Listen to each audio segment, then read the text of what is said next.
So you say, for example, "Oh Allah, forgive me. Oh Allah, guide me. Oh Allah, have mercy upon me."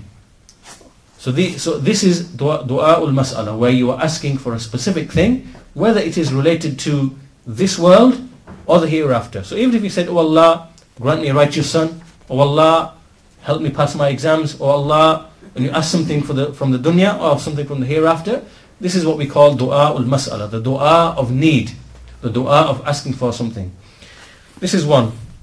And likewise, the normal duas that we make, all the supplications, Rabbana atina fid dunya hasana, and so on and so forth, all of these are dua ul mas'ala, the dua of asking for a need.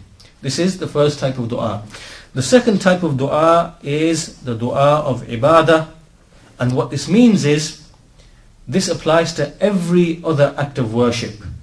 Every act of worship you perform, whether it is with your tongue or whether it is with your limbs, you are actually making dua by way of that act of worship and seeking something from Allah. So even though you are not asking specifically something with your words from Allah, then by your action you are actually making a supplication. What this means is, like for example, when let's say you give charity, for example, you're giving charity, it's an act of worship.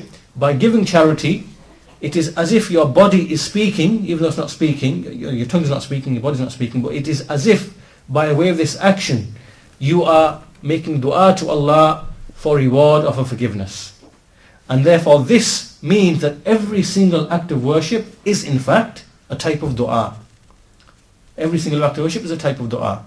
And when you perform an act of worship, so even though you're not asking with your tongue, "Oh Allah, forgive me, oh Allah, have mercy upon me, oh Allah," and so on and so forth, which is the dua of mas'ala, with this type, every act of worship becomes a type or form of dua, because by doing this action with your limbs or with your tongue, you're doing dhikr. Let's say you're making dhikr, subhanallah, subhanallah, and by way of this, you are expecting reward from Allah and forgiveness from Allah. So this is a type of dua. This is what we call the dua of al-ibadah, in the sense that all forms and types of worship, they count as being a form of dua. So this is how it is explained.